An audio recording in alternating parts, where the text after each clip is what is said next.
Hello Knockouts, Tonya TKO here, and I'm a self-love specialist and relationship expert from TonyaTKO.com. I help you learn to love yourself and each other. Today we're going to be talking about Ready to Love, Season 1, Episode 6. And this is the show where where the guys went out with the girls and their friends. And so if you haven't seen this episode yet, go catch up because there are going to be lots of spoilers in this. I'm going to give my review on it. And I didn't like the last episode, but I'm happy I continued to watch because this episode was filled with drama and intrigue. So basically the whole premise is that the guys went out on dates with the girls that they were interested in and their groups of friends. So for me, it was really interesting to see the types of friends that the girls brought out with them. So let's go down the list one by one. All right. First of all, the show starts out talking about Shantae and how she's not on the show anymore. And I'm thinking to myself, why was she even ever on the show? I'm going to say this and I'm just going to keep it real because some of you in the audience have kept it real. You could tell that she was a lot older than the other people. Her coming out, talking about she's ready to love and also lying about her age, I think is a bit problematic because for a woman like her, she needs a man. It's like, I used to talk about this years ago, but it's like each decade is like a different era in your life. And a person who's in their 30s, like she's going out on dates with people in their 30s and she's in her 50s. So we're talking about being 10, 15 years away from retirement versus a person who is just kind of getting settled in their career. Ready to Love, that was one of my first questions from the first show. What is it that makes these people ready to love? In this episode, Alex and Tiffany finally had a conversation about what's going on with this mixed communication that's going on between them. And you know what? Forgive me, everybody. I'm trying to get my lighting right. So I think I got it right here.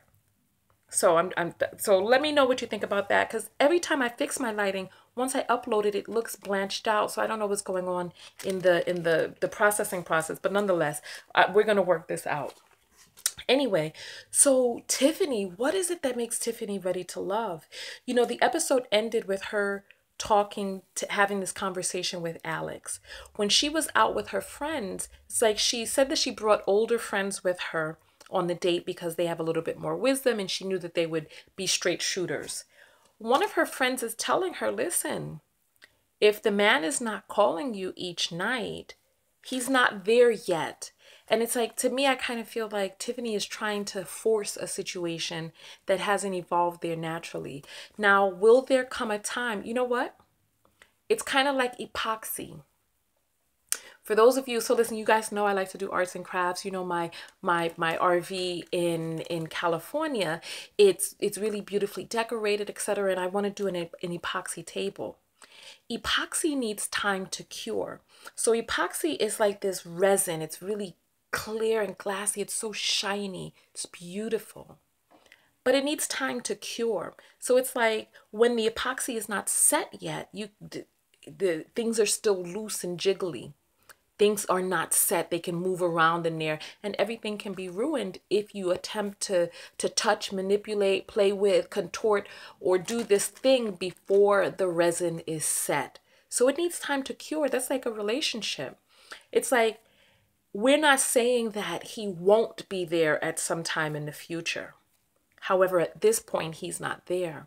And remember when we talk about really listening and looking and seeing who a person is and what it is that they're showing you, I'm going to say this, and this is probably not going to be politically correct, and that's fine. When the show first started and I was looking at Aaron with his sunken in jawline, he reminded me of a person who has HIV, right? Listen, let's just keep it real. Human beings, we have a knack for looking at a person and seeing, getting a sense for whether or not we should mate with them. When I saw Aaron, I felt like he was ill somehow. As the show has progressed, I've kind of gotten used to the way that he looks, but this particular show with Alex, go look at this show again. Alex is exhibiting some crack jaw. That don't sound right, but listen, he got the crack jaw thing going on and wild eyes and disappearing and stuff. Listen, take a look. I think something else is going on with this brother. You know what I'm saying? Listen, for those of us who don't use drugs, you know, drugs are something that's far outside of our radar. But for people who do, it's normal and commonplace. When I was going to school for hypnotherapy, well, to get certified as a certified clinical hypnotherapist, I had to go to AA meetings and I had to, you know, sit in the audience and just look and see. And I was stunned because, you know, they teach us in school, oh, drugs are bad, drug users are criminals. But no, they're just people who need assistance. They're everybody, mothers, doctors, lawyers, bus drivers, school teachers. They're athletes. They're every and anybody. And now with this opioid epidemic that's hit upon people, all you need is one car accident away from getting hooked on opioids, and then the next thing you know, you're making heroin runs in the middle of the night, selling your TV and breaking into your mama bedroom to go grab her jewelry from the nightstand. Listen, mark my words. So nonetheless, all right. So, oh, you know, one thing that bothered me, listen, ladies, you know, I knew that this was going to happen. Remember, I predicted it. The girls competing against one another. So we got Ashlee in the beginning talking about, no, she ain't got no communication problem with Alex. I'm sorry, my cracked jaw is still active. I'm sorry. I'm sorry. Okay. So we got Ashlee in the beginning as Tiffany's talking about how they have communication problems. Here go Ashlee, the one who was used to a bum who didn't have a job and was cheating and lying on her. This is what her expectation is. So she's like, no, I ain't got no communication problem. Of course you don't. What is your expectation? Listen, I understand where Tiffany is coming from. If a man says he's going to do something, do it. It's like, let your word be your bond. You know what I'm saying? And me, I had a bad habit of being like, oh, I'll call you back later. I'll call you whatever, right? But it's like we have to train ourselves to, when we're getting off of the phone, because like just the other day I got an associate of mine called me up and she's like, oh, let me do this and then I'll call you back. You know, it's like far too often, listen, that's what this is just, it's like saying I'll call you back is something that just happens when we get off the phone. It happens to me. I don't know if you do that as well.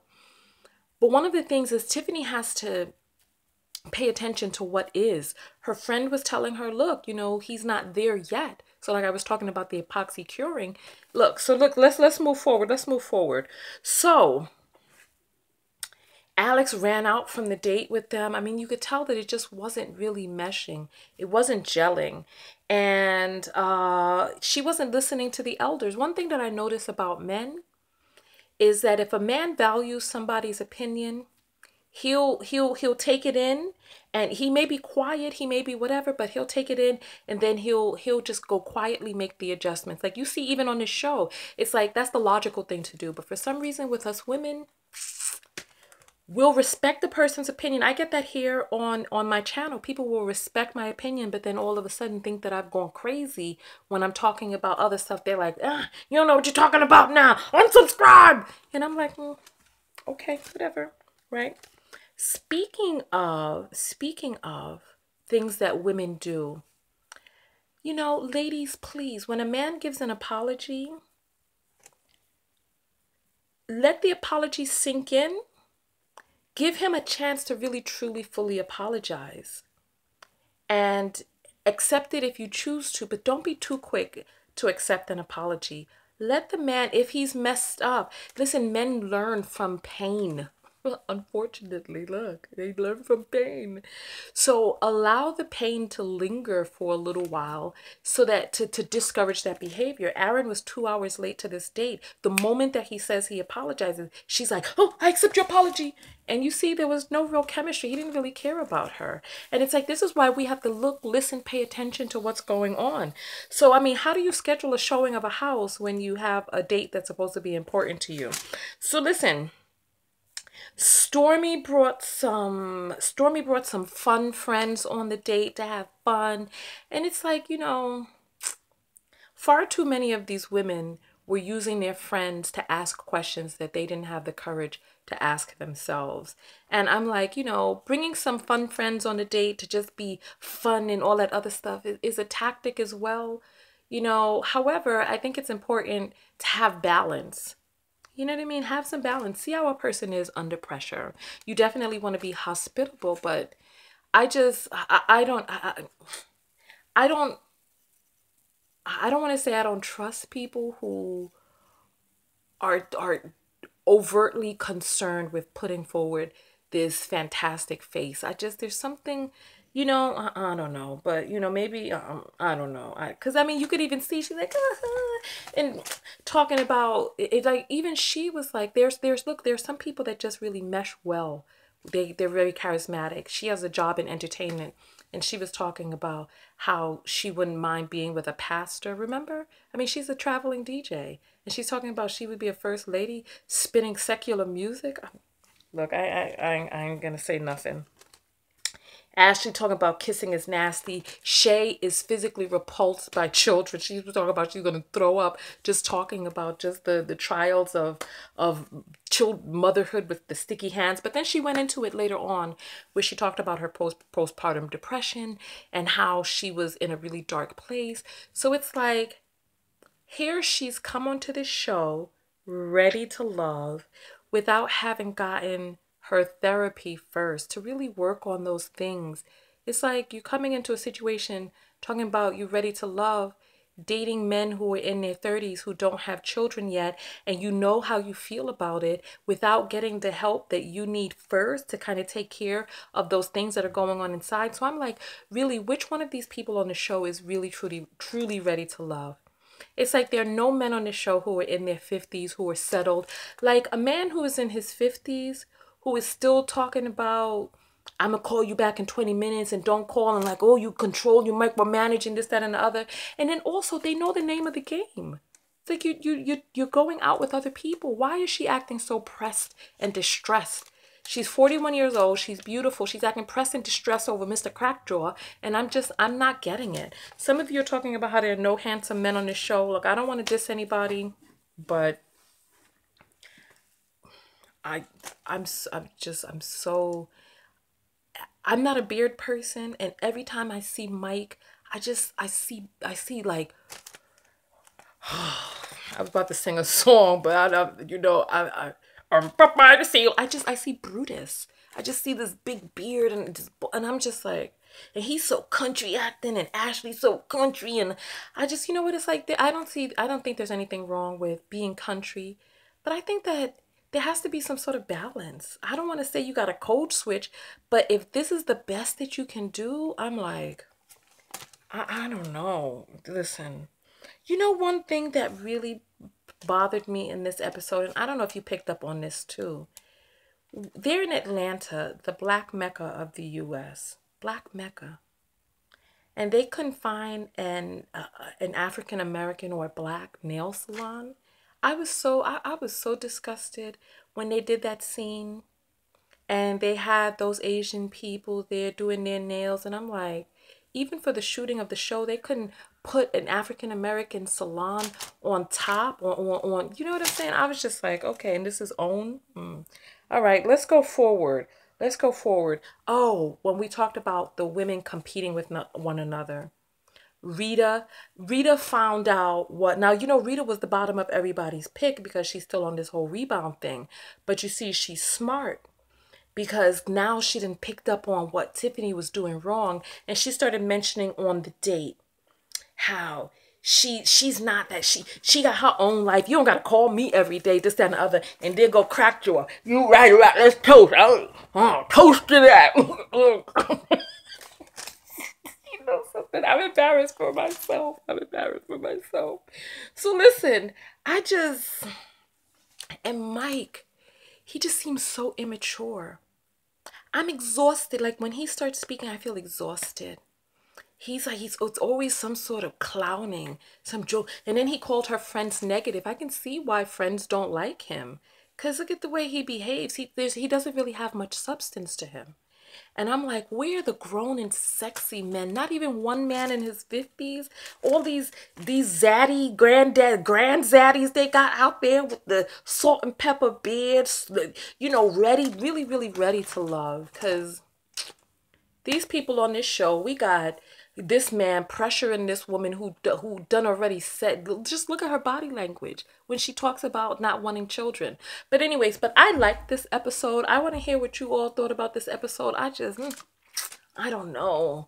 I'm hooked. I'm gonna go watch another episode right now, and I'm gonna upload the next one. So the next one is going to be episode 6. But tell me what you thought in the comments. Have you noticed, Mr. So we got Crackjaw, Mushmouth, and Popeye, Brutus. I'm getting off this video because I run out. I done run out. All right, so listen. I think I said everything that I need to say. Oh, did you all peep Aaron touching the girl's leg, her friend leg? I'm just like, ugh. Catch you on episode 7. Tonya TKO and I'm out. Go out there and love one another, but most importantly, love yourself. And loving yourself is just relaxing in the dating process. Okay, so he's dating 2 other girls. Why is she not dating? Oh, because they're in Atlanta. That's what I'm saying. This whole show is just all messed up.